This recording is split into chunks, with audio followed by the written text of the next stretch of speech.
حضرت ابن جوزی رحمتullah علیہ فرماتے ہیں کہ ایک درویش تھے، حضرت ابو ہاشم ان کا نام تھا. کہتے ہیں بڑی مجبوری تھی، مجھے کہیں جانا تھا تو کشتی نہیں مل رہی تھی.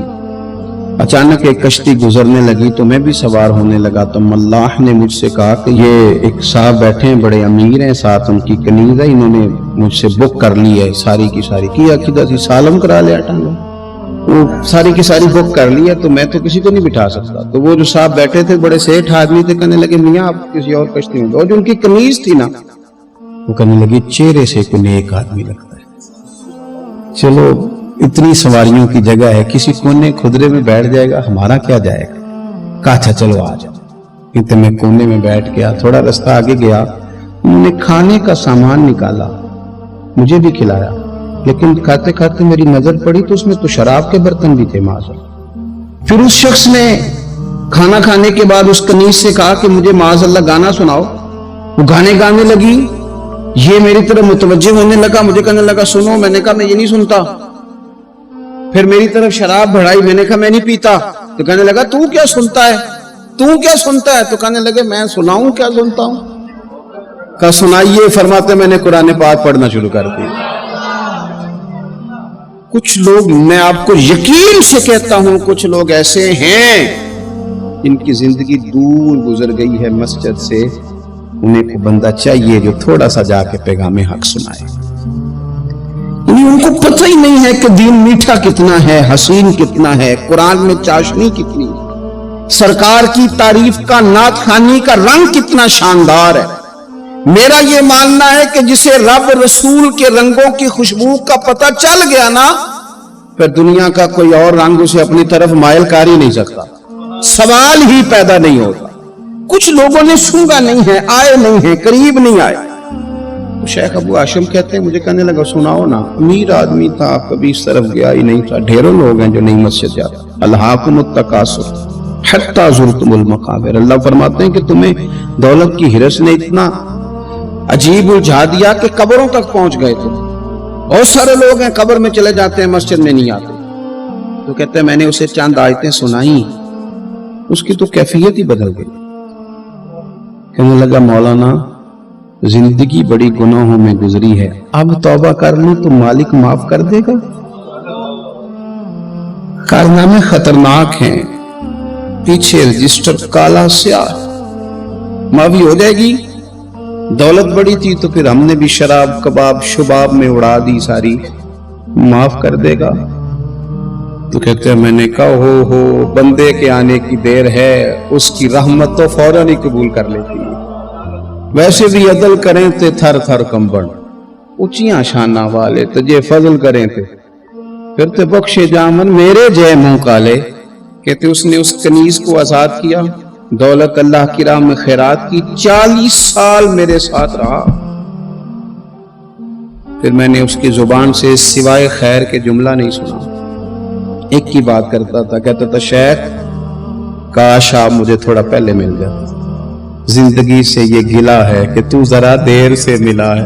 پہلے مل جاتے نا تو شاید میری زندگی کچھ اور دن بن جاتے، تھوڑی دیر اللہ والے کی صحبت. آپ فرماتے ہیں پھر وہ 40 سال کے بعد میرے سامنے انتقال ہوا، میں نے ہی دفن کیا، میں نے ہی قبر میں اتارا، جنازے کا اہتمام بھی میں نے ہی کیا. میرا یار تھا، دل لگ گیا تھا، پیار ہو گیا، میں پریشان رہتا. ایک دن خواب میں مل کے مجھے کہنے لگا فکر نہ کر، میں نے اپنے رب کو بڑا ہی مہربان پایا ہے، میں نے اسے بڑا کریم پایا ہے، معاف کرنے والا پایا ہے، درگزر کرنے والا پایا ہے. اس نے فضل فرما دیا، میرے گناہوں پر اس کے عفو و درگزر کا قلم چل گیا ہے، اور میرے حق میں جو فیصلہ آیا ہے وہ رحمت والا ہی آیا ہے. جو لوگ کہتے ہیں نا میرا دل نہیں بدلتا، جو لوگ کہتے ہیں میری کیفیت نہیں بدلتی، ذوق نہیں آتا، تو یہ حدیث بتاتی ہے کہ ذوق بھی کوئی خاص صحبت میسر آئے تو پھر ہی قائم رہتا ہے. وہ جو محبوب علیہ السلام نے فرمایا نا کہ اللہ کا بندہ وہ ہے جسے دیکھو تو رب یاد آ جائے. خاص لوگ ہوتے ہیں جن کی صحبت میں بیٹھنے سے انسان کا دل اللہ سے جڑتا ہے، رسول اللہ صلی اللہ علیہ وسلم سے جڑتا ہے، دین پر عمل کرنے کو طبیعت چاہتی.